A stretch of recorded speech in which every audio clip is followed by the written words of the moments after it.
Hey, mamas. Welcome back to another awesome episode of the Mama Work It podcast, where we support women in the juggle of mom life, work life, wife life, fill in the blank life.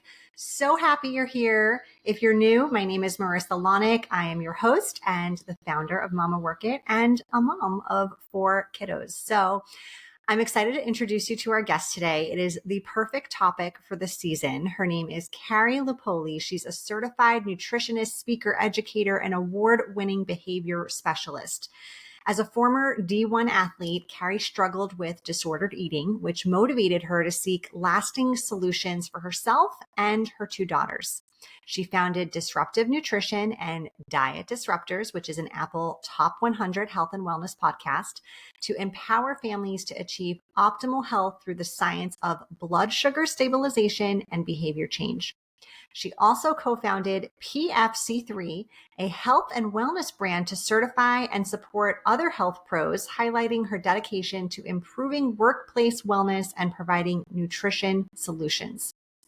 Carrie's been featured on news outlets across the U.S., including The Today Show, ABC, NBC, Fox, and more. She was recently a featured TEDx speaker in South Africa. She holds 2 master's degrees, and she's certified through the International Board of Nutrition and Fitness Coaching. She's also a founding board member of the International Coaching Academy of Nutrition. Carrie, thank you so much for being here. Super excited to talk about this. Really appreciate it. If you had told me like just over a decade ago that that's how people would introduce me, I'd be like, oh, no way. I had so many issues. I was so unhealthy. So it's amazing what a little bit of progress over time adds up to. Isn't it like the best when someone else reads your bio and you're like, wait a minute, that's me? I'm like, What? I did those things. Okay. Because when my daughter was 6, she's 20 now, she was talking about calories in food. And I was literally like, oh my gosh, I am screwing up my kids. And now when you say all that, I'm like, okay, I guess I didn't do half Maybe bad. didn't do such a bad job, right? Maybe I did okay.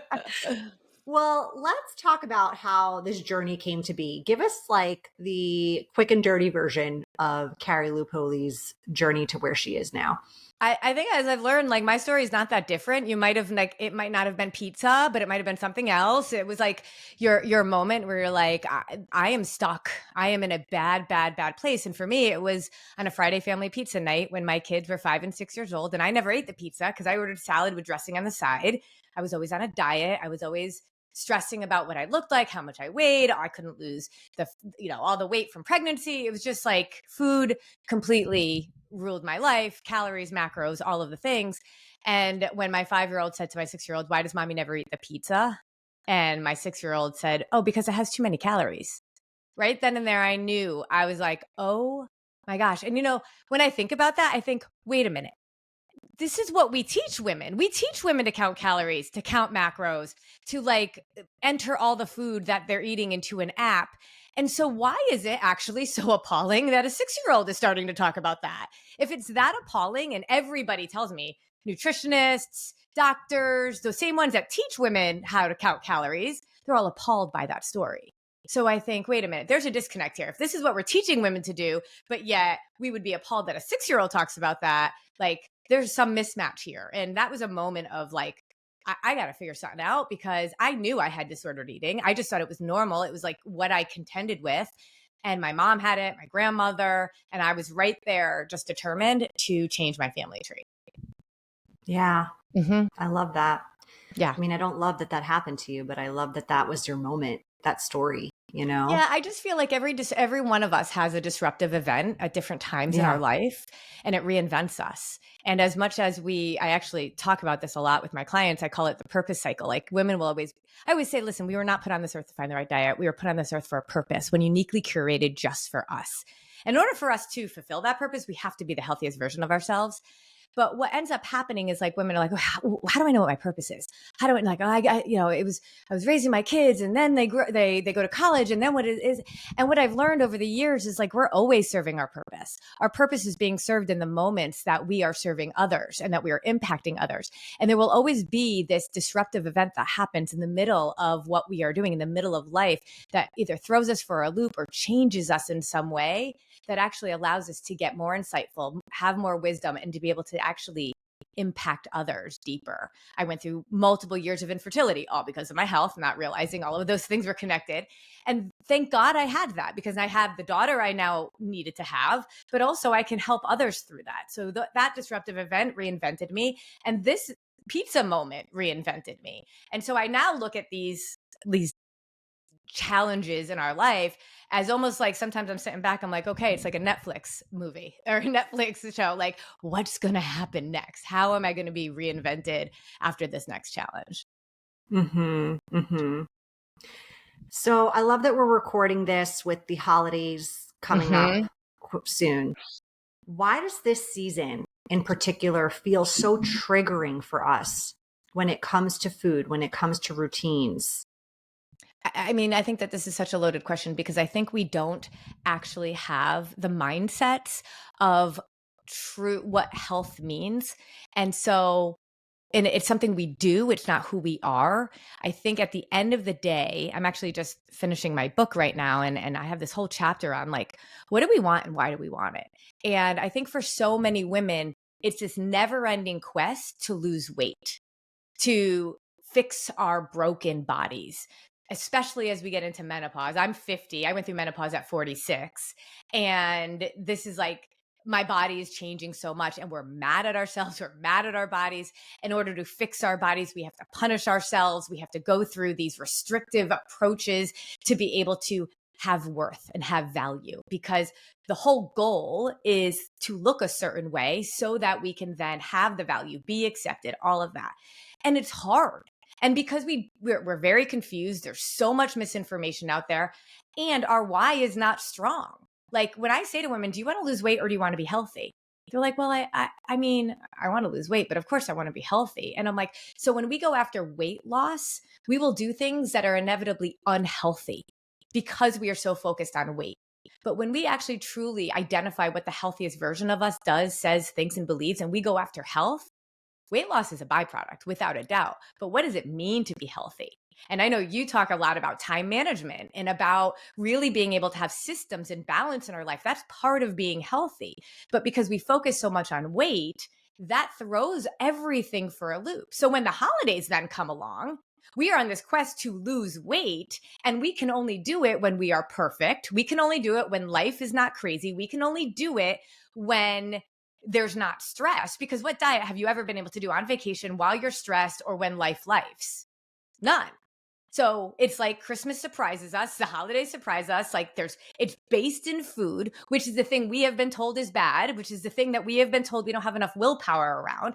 And so now we're battling these evils of trying to be there for everyone else, have these amazing memories for our kids, to show up in a way that puts everybody first. But we aren't really about health, we're about weight loss. And both of these things conflict during this time of the year. Does that make sense? Yes. Oh, Yes. okay. But It's crazy. I also hear that you're saying, in the mindset that you're approaching this now, in this season that you're in, and kind of this epiphany that you had, is like they can be one and the same, but viewed in a very different way. And that's where it's like people will say, okay, what do I do to make sure my holidays are organized and less stressful? And I'm like, okay, listen, I can give you strategies all day long. I was a behavior specialist for 20 years. This is why I think as a nutritionist, I kind of like have this unique approach, because I'm always thinking about behavior, and behavior is always aligned to our beliefs. I joke like that the BS of the diet industry has us completely bamboozled, but we really need the BS of belief systems and behavioral science so that we can truly understand what we need. And at the end of the day, if we can start recognizing how our thoughts and our beliefs are dictating our actions, we're going to change everything. So the first question is really like, what do you want and why do you want it? For so long, I just really felt like I can be confident. I can be just better at being a woman if I weigh a certain amount. Right. And yet, confidence, as somebody that actually learned how to eat in the way that I now teach women, without counting calories, without macros, without entering your stuff on an app, any of that kind of stuff. When I first learned that myself, I lost all the weight, got super strong, had this body, quote unquote, that was like my goal. And all of a sudden I looked at it, I'm like, oh my gosh, I am not any more confident. I am not any actually happier because I didn't actually dig into my belief systems. I became more obsessed because I was more affirmed that my value was in what I looked like. I joke because my second daughter's adopted, part of my whole infertility story, and she was adopted from Malaysia. She's Chinese. And we were actually doing a mission trip in China. And she said when she was 3 years old, don't worry, when we go to China, I will speak Chinese because I'm Chinese. And we were like, well, it doesn't work that way. But we didn't say anything to her. My husband and I just had a little chuckle. And as soon as we landed in China, she looks up, she goes, oh, I can't speak Chinese. And we were like, yeah, we know. That's sort of how I feel when women tell me, I just want to be like, if I lose weight, I will feel more confident. And it's like me, I landed in China and couldn't speak Chinese. I fixed my body, but I didn't actually get to the stuff that really allowed me to, quote unquote, speak Chinese. I didn't do the work. I didn't know who I was. I didn't know what I wanted or why I wanted it. So just like Ellie couldn't speak Chinese as soon as she landed, I suddenly didn't have more confidence. There are plenty of larger women that exude confidence and plenty of smaller women that have no confidence at all. So obviously it has to come from something else. And when we actually think about who we are, what our values are, what the healthiest version of us does, says, thinks, and believes, we show up very differently in seasons like the holidays. Because let's be honest, I don't show up for myself exactly the same way I do during the middle between Thanksgiving and Christmas. My life looks very different than it does in other parts of the year, but I'm intentional. I know my body. I know how to fuel it correctly. I might have extra Christmas cookies than I normally do. I'm going to extra holiday parties. The biggest thing is around understanding health. And I think about it like think about your body like an airplane. For so long, we've been the passenger and we sit in the back and we kind of just allow everybody else to tell us what to do, where to go, how to go there. And we wonder why we keep landing in the wrong place. And my whole motto is that we have to learn how to fly our own plane, like actually learn how to get in the cockpit and have a flight manual for us in our plane, in our situation. So when turbulence comes, so when bad weather comes, so when the holiday season comes, we actually know how to adjust. And yeah, maybe it's going to be a little bumpy, but we're still going to land where we want to land. And I just think so many of us have this mindset of weight loss. Therefore, and a moment of motivation. Like I'm so motivated. I'm so mad at my body right now. I'm motivated enough to punish it, restrict it, right? And then you get in this habit, this mindset of like, oh, but my kids want to make Christmas cookies together, or I have these holiday parties, and the two truths can't actually intermingle.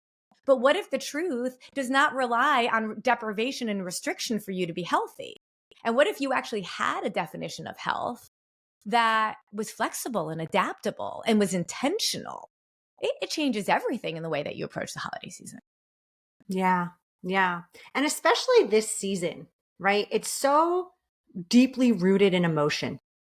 Oh, and so deeply rooted in emotion. Yeah. And that's going to translate and tradition into some of the things and the feelings you're feeling around the dinner table, around the activities, around the food. Mm-hmm. So how can we approach the holidays, the meals, the events without the guilt, the restrictive eating, the just all of that emotion that may be negatively kind of stealing the joy from it?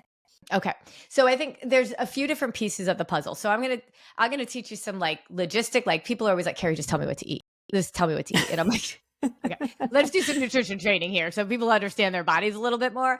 And then let's talk about some strategies to be able to actually approach the days during holidays that feel chaotic. Okay. Yeah. So let's talk nutrition first. Our body is a refuel as you go machine. I joke that during COVID, I never got gas in my car because it didn't go anywhere. And yet I ask women this all the time. Name one thing that thrives in a deficit. One thing. We literally can never think of anything. I'm really thinking about it and I can't. But yet, we have been taught 99.9% of nutrition certification programs out there, I have done most of them, teach caloric deprivation. And you will see every influencer out there, you will see, just reduce your caloric intake by 300 calories. I'm like, listen, just help me with the science. And what they really mean, and I'll just give you a little insider kind of secret, they basically mean we have to eat the right amount of food. But we keep phrasing it as a caloric deficit, eating less, moving more, right? Counting calories. So our brain goes deficit. I'm not losing weight. I got to go less. I got to go less. I got to go less. And eventually you're driving your body on fumes.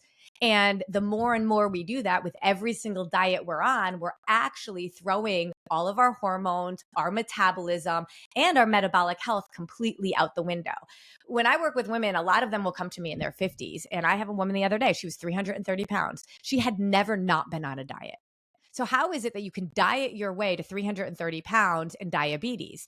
Now, obviously, there's food choices being made in there once you get to that place. But this is like whether you're 200 pounds, 300 pounds, as soon as you start seeing that like pre-diabetes, cravings, fatigue, like I call them your body's check engine lights. We just keep thinking, I need to go on another diet. I need to go on another diet. Stubborn weight loss, all of these things are your body's symptoms. They're not the root. And we keep going after weight loss or weight as if it is the root. It is your body talking to you, telling you things. And moms especially, we just think because we are so busy that the fatigue is just part of who we are. But it's not. It's literally like your body's check engine light is on, but we have no idea, except although all we do is like put tape on it, like on top of it and hope the light goes away. But the core function of all of our bodies, what every single body needs, our body's love language is blood sugar stabilization. It's the thing that every single doctor and technically fitness pro, nutrition pro knows about, but they have no idea how to teach that. We've seen a big rise in continuous glucose monitoring because for non-diabetics. So if anybody's ever seen anything about a continuous glucose monitor, you can hear that there's like things around blood sugar that's starting to come out now. But I have known about this and I've seen the research on this for the last 20 years. Actually, a nutritionist named Mark McDonald figured this out more than 20 years ago. I was certified through him. He is now my business partner because we have been able to really crack the code on what women need to understand, what everybody really needs to understand about their bodies. Blood sugar stabilization, when your blood sugar spikes, we actually store fat. We put our body at risk for metabolic disease. We age faster. We slow down our metabolism. When we restrict, our blood sugar actually gets lower. When our blood sugar gets lower, our body holds on to fat. It actually will pull nutrients from our muscles, which is the worst place we can do it. And every time we're on a diet and we go up and down and we yo-yo, we are either good or we're off, right? We're like on the wagon, off the wagon, all of that. And don't get me started about intermittent fasting because that's literally a blood sugar roller coaster built into a diet. This is what happens over time, which is why our body will try to balance its blood sugar on its own. It tries to be your best friend. But after 10, 20, 30 years of this, it gets real tired. And so you could Google any diet in the world and you will find pros and cons about all of them. I implore everybody to Google the impact of blood sugar stabilization and find one thing that tells you that that is not the most important piece of this puzzle that nobody's talking about. So in order to do that, we have to recognize that our body needs fuel and there's only 3 macronutrients. People talk about counting macros, but it's so convoluted in the way that we do it because carbs, the reason why people actually are scared of carbs, they don't really know, is because they spike your blood sugar. And when you spike your blood sugar, you end up storing fat. But we need carbs. Carbs fuel our brain. They give us energy. Like people don't understand that fruit, vegetables are carbs, just like bread and pasta are carbs. And so we have to understand the differences between them, but we need them. Protein actually helps fuel our muscles. But another thing protein does is it mitigates the blood sugar spike.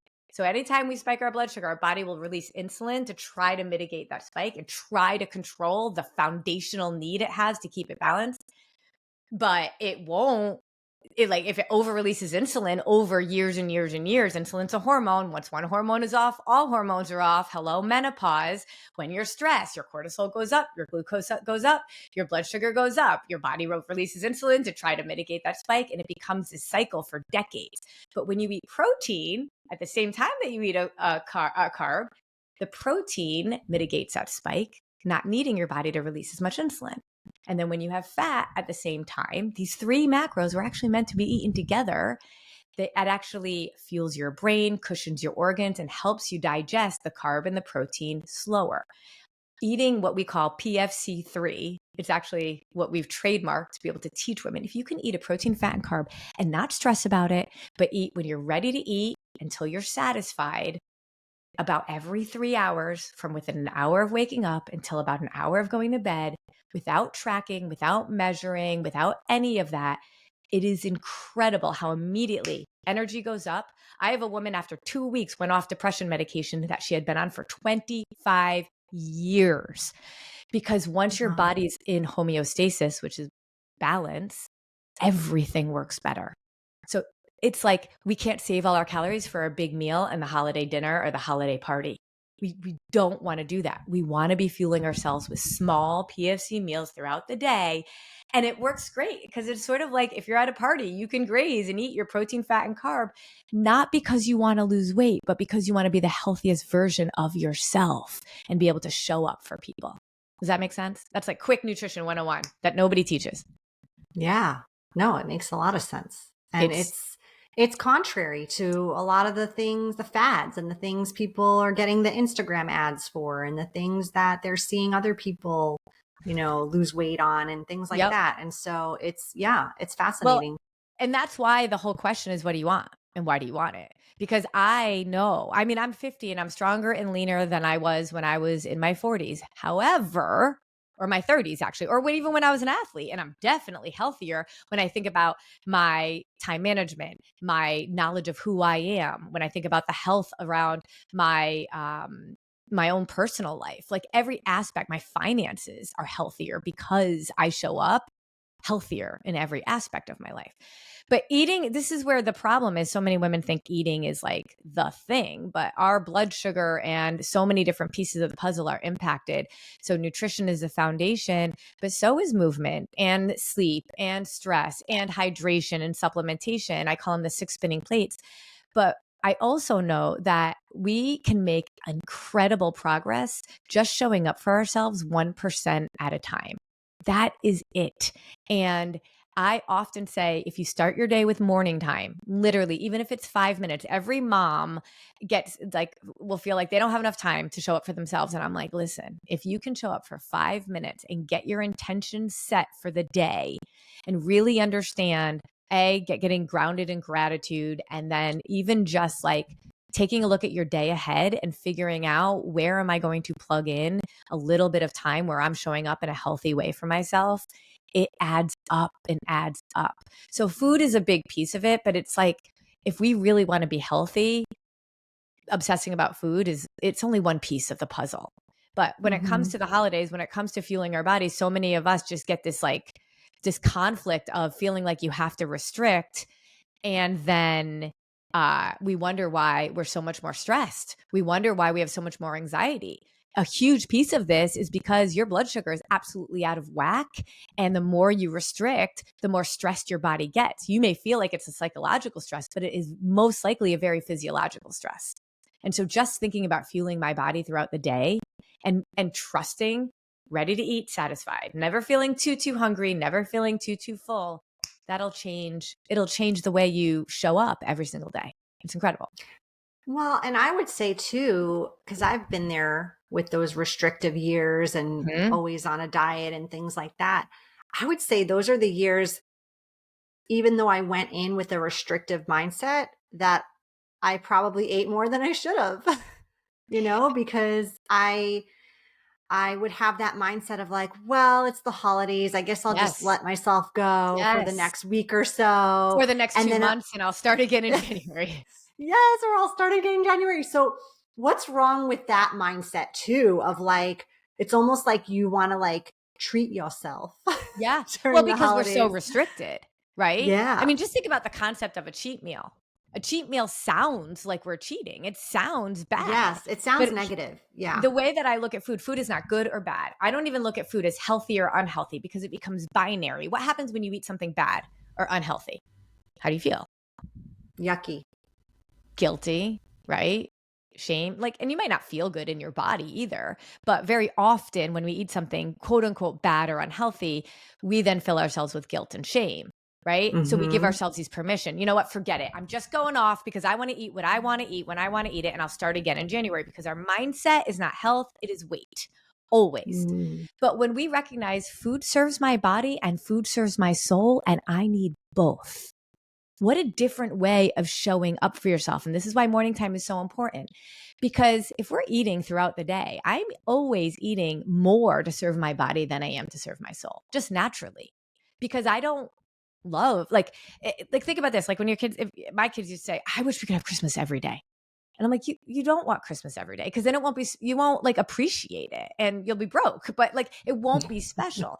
And so if we really think about it, we don't want to just gouge ourselves and binge all day, every day, but we want to give ourselves permission to during the holidays. And all we think is on or off, good or bad.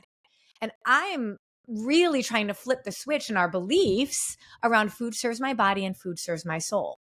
And I am going to, when I decide I'm going to go serve my soul, every Christmas Eve, we have something called chicken paprikash. It's a Hungarian meal that has chicken, but I don't eat the chicken. I eat the dumplings, and I eat all the dumplings, and I eat only the dumplings. And it is a soul-filling meal. And the old me in my 30s felt guilty and shameful when I did that.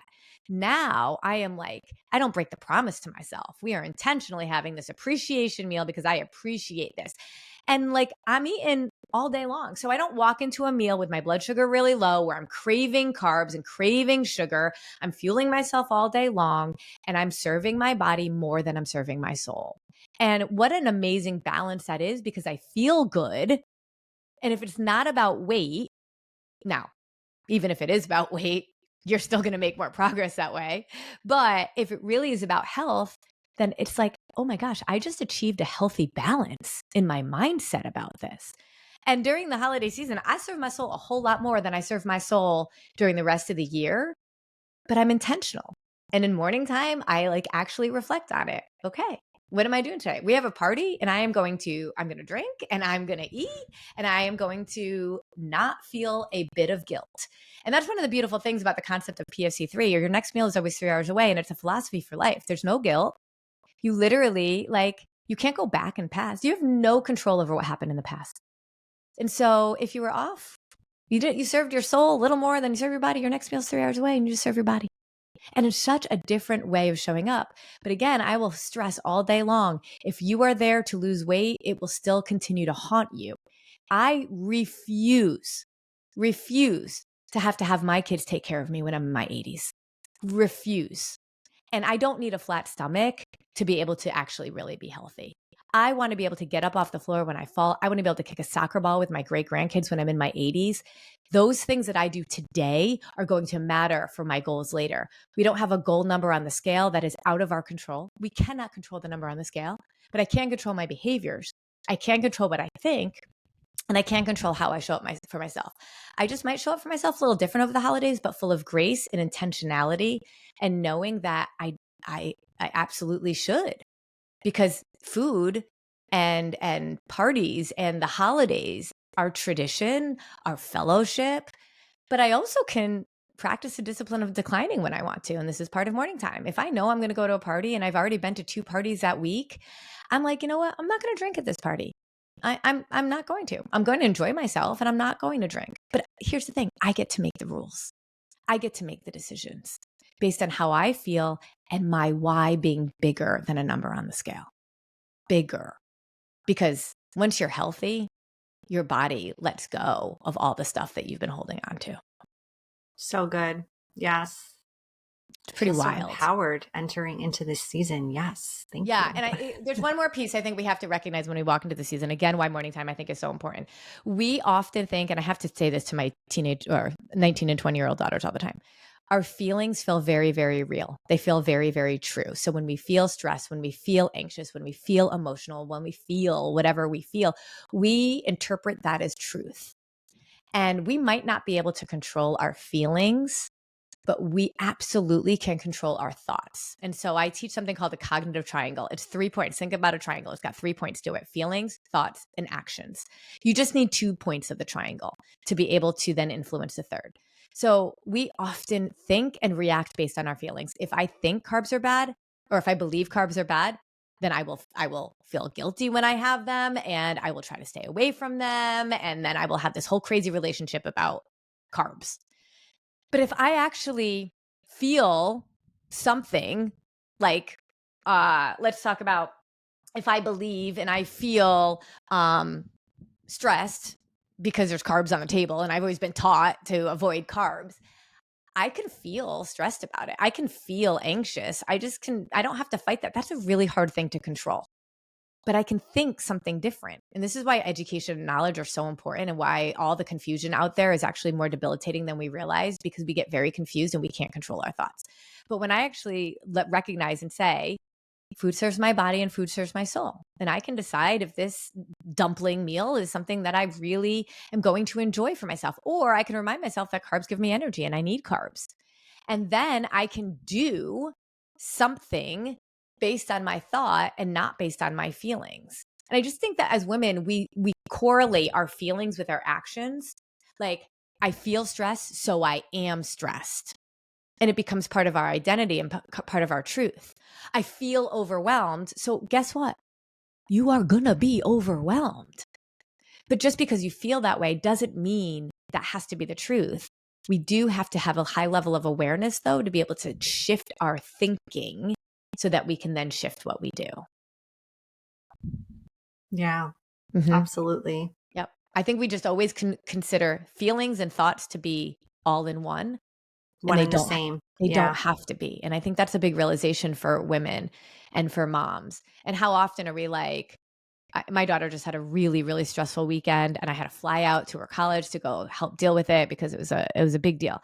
And so like, I could be like, I feel so stressed, therefore I am just like, that's it. I'm drinking, I'm eating. Like, a lot of times we associate all of our emotions to food.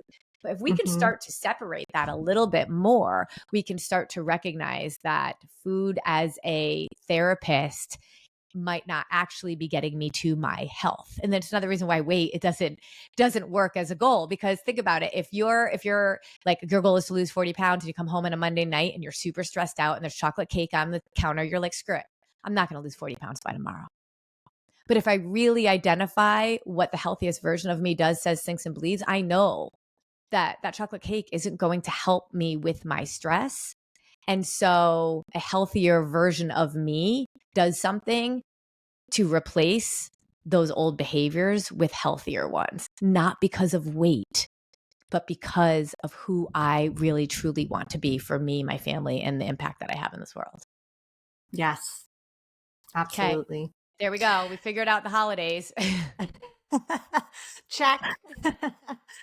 Thank you, Carrie. Before we wrap up our episode, I do want to ask you some random personal questions for our lightning round. We do this with all our guests. Are you ready? I don't know. Ready or not, it's happening. Right. Carrie. It's happening. Ready, fire, aim. Okay. All right, here we go. Nail salon, hair salon, or spa. You can only pick one place to visit for the rest of your life. Which one is it? Hair. Look at my hair. Yeah, your hair is gorgeous. If we ignored this, we'd be in trouble. Well, it is really gorgeous. I don't know. Oh, well, thank you. That was another realization of health. Do you know how long I straightened my hair? Until I was 40, because my hair made me bad. Like, I couldn't figure it out. And like, and then when I finally actually started identifying as a curly girl, as somebody that wanted to embrace her natural self and not fight it to look like everybody else, it actually started to become beautiful. So, I mean, it is. It probably always was. You had different lenses on. You had different lenses on, or maybe you needed different products. Well, I straightened it all the time. Do you know, like, I literally fought it for my whole life. And it my was always gosh. so frustrating. Yeah. And I damaged it and like all the things. Yeah. I talk a lot about the balance of being healthy and going curly at the same time because there's a lot of correlation there. Embracing it. You didn't know that question was going to bring up all the therapy. I love that we can tie all this back. It's Yes, great. that's what we do. That's what we do. It's all related. Okay, All what right. else? So what if they made a movie about your life? Who would you want to play you?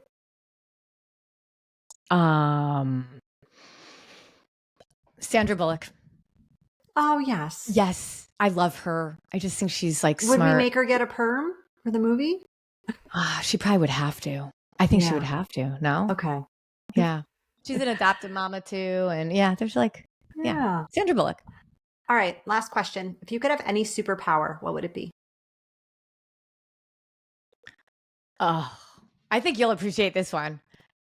I just want to stop time.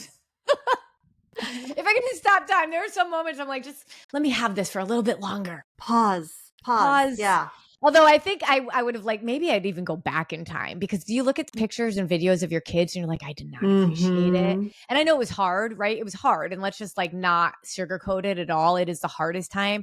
But once they turned 12, I just felt like I lost a human. I gained another one, but that other one is never coming back. Yeah. And so I think maybe I changed my answer. Maybe I'd like to go back in time. Is that a superpower? Yeah. I don't know. My kid asked me the other day, what age am I not really considered a kid anymore? And I thought about it and I was like, well, I guess around 12, you're more of an adolescent, and had to explain what that meant. But that's a little heartbreaking. But my 20-year-old needed me this weekend and we slept in her bed together. Okay. There's still hope. It was amazing. And it was just so cool because I go to her apartment and it was clean and there were fresh flowers on the table. Yeah. And I was You did well, Mama. Look at this. And yet she still wanted to sleep with me and cuddle. So maybe they're always the kid. Yeah. Yeah. Yep. Well, Carrie, thank you so much. This was such a needed conversation, I think, especially in this approaching season. Appreciate you. Tell our listeners where they can find you, learn more about you, work with you, and then we'll wrap up. Yeah. My website is carrielupoli.com. I also, because morning time to me is the most important time, I go live every single morning and I do morning time with everyone. So I go at 6:45 a.m. Eastern time, which I know is too early for a lot of people, but you can always watch the replay. And I do a daily declaration of a 1% empowered mindset every single day, because really, truly, I have seen it in the thousands of women I've worked with when they lose themselves, when they kind of get themselves back into the world of spiraling and not really showing up for themselves. The first thing I always say is, are you doing morning time? And they always say, no, I fell off doing morning time. So I show up every single day for mamas all over the world so that they can show up for themselves in some way. So Carrie_Lupoli, just look me up on Instagram. Love it. Thank you, Carrie. Thank you so much for being here. So fun.